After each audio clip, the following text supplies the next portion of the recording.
রাতটা ছিল হাড় কাঁপানো শীতের। বাইরে তখন -ডিগ্রি তাপমাত্রা। হঠাৎ দরজার উপরে এক অদ্ভুত অতিথি, একটি বন্য কারাকাল, যে সাধারণত মানুষের থেকে দূরে থাকতেই পছন্দ করে। সে আজ কেন এত মরিয়া হয়ে ভেতরে আসার চেষ্টা করছে। কারাকালটিকে ক্ষুধার্ত ভেবে এক টুকরো মাংস দেওয়া হলো।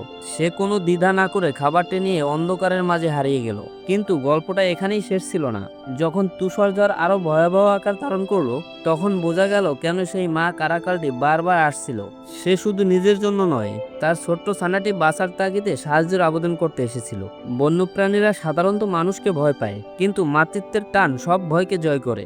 এক টুকরো মাংস আর একটু উষ্ণতার বিনিময়ে কারকলটি মানুষকে বিশ্বাস করতে শুরু করলো। এক অবিশ্বাস্য বন্ধুত্বের সূচনা হলো তুষারে ঘেরা এই অরণ্যে। তুষার ঝড় থেমেছে কি থামেনি তা বড় কথা নয়, এই পরিবারটি এখন পেয়েছে দুজন বিশেষ নতুন সদস্য। প্রকৃতি আর মানুষের মাঝে গড়ে ওঠা এই মৈত্রীর গল্প আমাদের মনে করিয়ে দেয় মমতার কোনো সীমা নাই। বন্ধুরা, ভিডিওটি ভালো লাগলে অবশ্যই লাইক, কমেন্ট, শেয়ার করতে ভুলবেন না।